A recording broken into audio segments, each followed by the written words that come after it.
So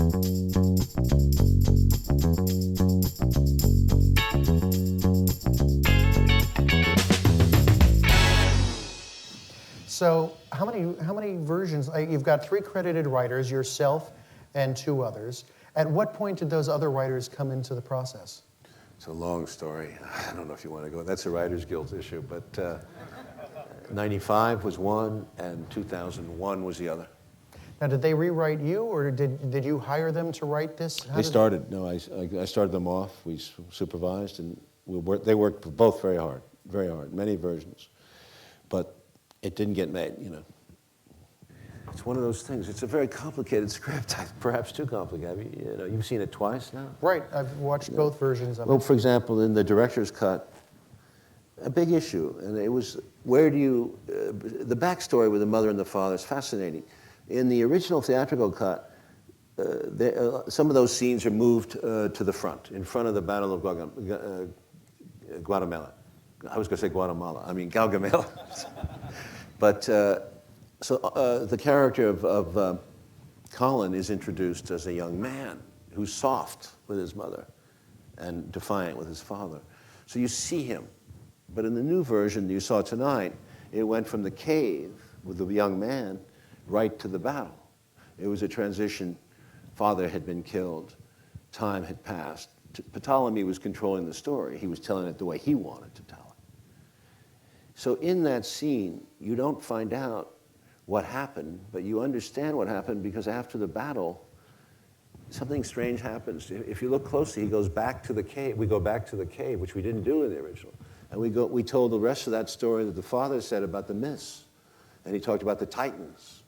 It's important because the Titans is what Alexander refers to at the altar scene, which is also new at the end. Tell them Titans were here.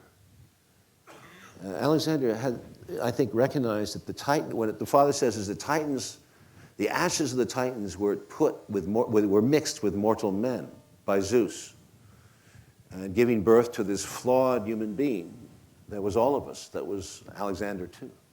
And I think he recognized that. And I think there was a bestiality. And the father and the son, philosophy in the cave is great because the father is talking about the bestiality of man, and the son is talking about the idealization of man. He said, one day I'll be on walls like these. And then we cut to Babylon. And indeed, he did become the young man who dreamed so passionately and so vividly that he became this larger-than-life creation that has existed for centuries, passed down by people who obviously appreciated him. What is it about Alexander that fascinates you so much? What drew you to this historical character? I think it's a better story than Christ. Okay, why? No, it's just a unique, I mean, think about it. This guy at the beginning of time reads all these stories about Theseus and about Achilles and Perseus and Jason and all the Greek heroes who go to, and Heracles and Dionysus, they all go east. It's like what you grow up with, you know. It's like, I guess, an American grows up with, we'll go kick ass in Vietnam or whatever.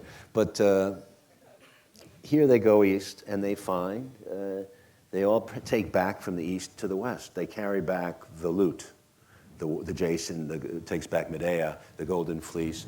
Heracles takes back the Amazon queen. But here is Alexander. He doesn't come back. He stays in the east. And this is history. This is not myth. He stays in the east and he becomes Eastern, so much so that he provokes his own army to, I believe, to question him and finally to kill him. So it's unlike any imperialist story. He was not interested in stealing the resources of the East. He was interested in making one, in my opinion, one empire, like the modern United Nations, but with no nation states. They would all be satrapies and whatever. Of course, he would be the head of it. And if you go back to the origins of time, why couldn't it work? Why couldn't the nations of the world be? I mean, they weren't nations. What if there were tribes fighting in Persia, tribes fighting in Greece? The Greeks didn't succeed, whatever your history teachers tell you. They had a little period there, but then they all started fighting among themselves.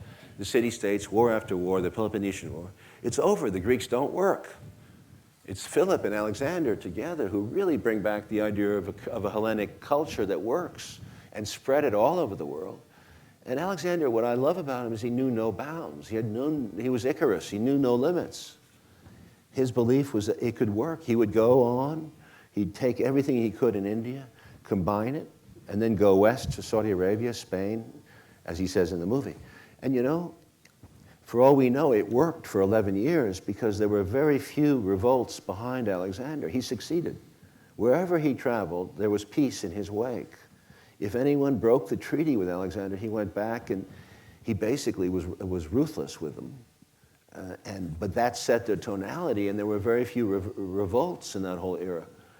I mean, it goes to say that if you make a treaty, you enforce it, which has not been the case in the modern diplomacy, where all the treaties seem to get broken. I mean, he stuck to it. He's an amazing. So, in other words, what I'm saying to you, although war, and he killed people, and people were killed, and so forth, but they'd always been killed in tribal warfare. At the end of his killing, there was peace. And not only that, prosperity, culture was passed. Greek went east, east went to Greece. And of course, the Roman Empire took a version of Alexander's empire, basically, and used it. But they used it for different purposes in Alexander. They really, it changed. I don't want to go into that argument, but it becomes much more militaristic with the Romans than with the Greeks.